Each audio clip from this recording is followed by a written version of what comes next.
Okay, let's be real for a hot second.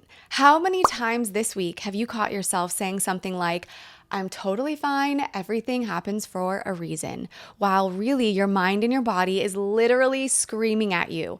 Or maybe you posted that Instagram sunset with the choosing joy caption, while secretly you feel awful, but you think you're not allowed to admit it. If that is you, let me just say this loud and clear. You are so not alone, and you're definitely not a bad person for doing it. What's actually happening is that you've been caught in what I like to call the toxic positivity trap, and it's one of the sneakiest ways your nervous system can stay activated. Today, we're unpacking why good vibes only culture is actually terrible for healing, and more importantly, how to give yourself permission to feel all your feelings so your body can cultivate the healing grounds it needs.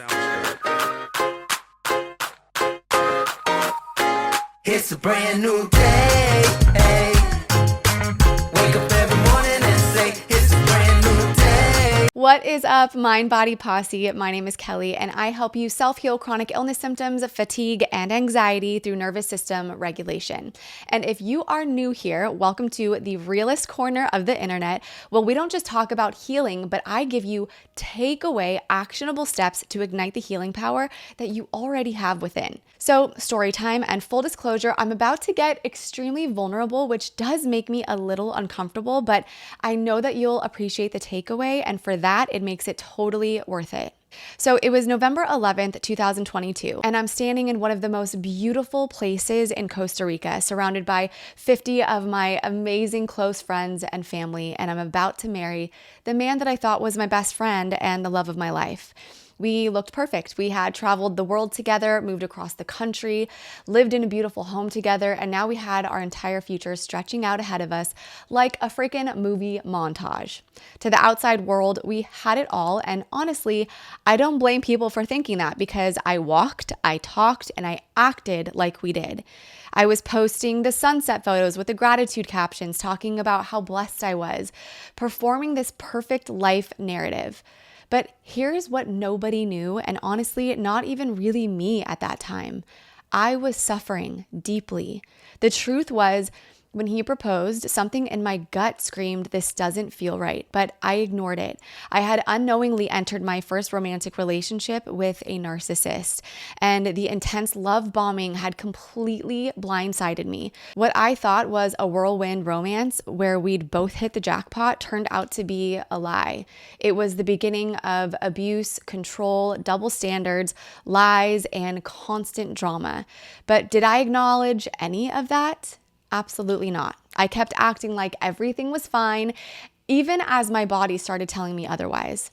See, back in 2013, I got hit with severe chronic illness and anxiety. A lot of you may know my story already, but by the grace of God in 2018, I found nervous system recovery and began to heal. I got my life back, and as you know, it is the reason I'm so passionate about helping you heal. But this toxic relationship was slowly unraveling all of that progress. I started getting stomach pains so bad that I had to get a colonoscopy. Completely normal results, of course, because it wasn't a physical issue with my stomach. It was my nervous system being destroyed by my relationship stress. And here I am, a nervous system coach, so deep in toxic positivity that I couldn't even connect my own dots.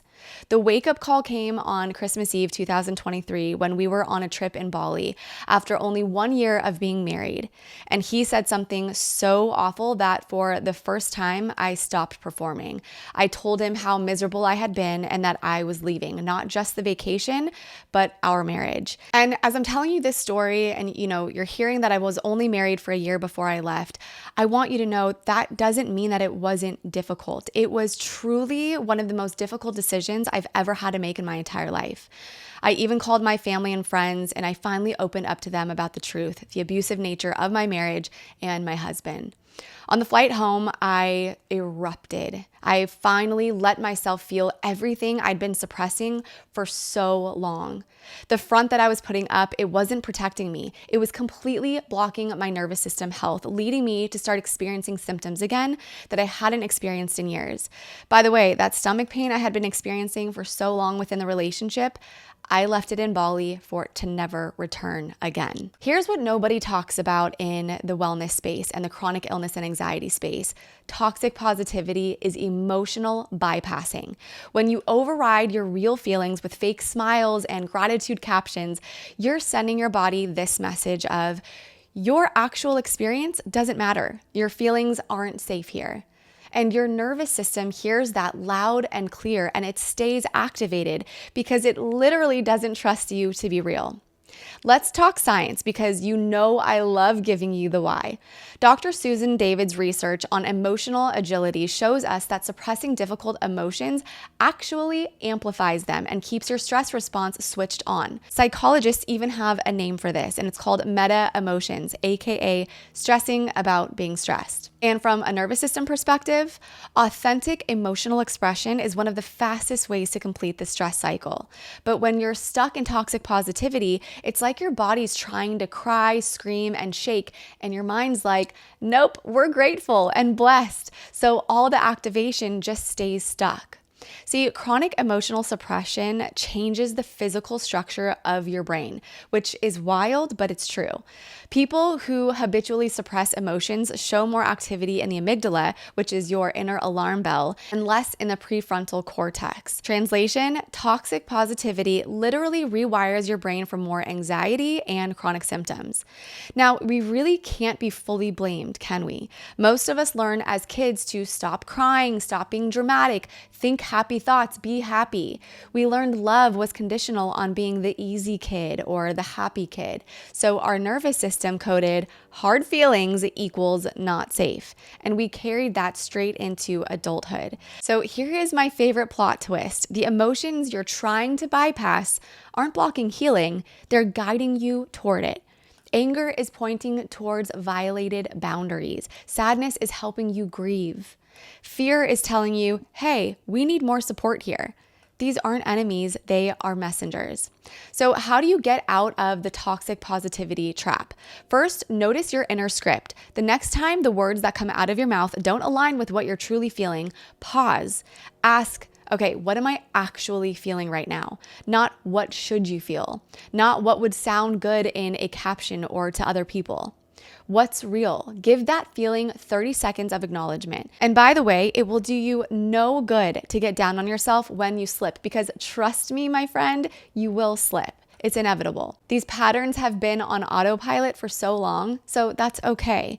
What matters is that you start to build awareness around it. And the more that you build awareness, the more you'll be able to redirect it. And here's your permission slip. You can be grateful and pissed off. You can love your growth and hate that it came through suffering. You can have hope and be scared. These aren't contradictions. They're part of being human. And the beautiful part is that when you stop fighting emotions, they move through you faster. Now, I know the fear. You may be thinking, if I stop forcing positivity, won't I just spiral into constant negativity? And the answer is no. Real emotions are self-regulating. Anger leads to clarity. Sadness often softens into compassion. Fear can morph into wisdom. Your emotions aren't here to ruin you. They're here to guide you.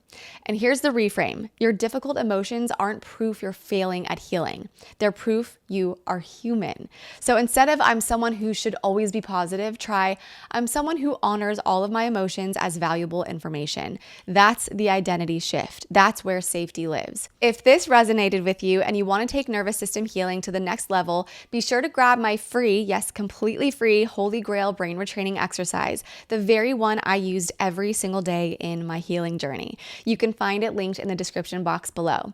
And if you want to go all in, be sure to hit that subscribe button to ignite the healing power you already have within.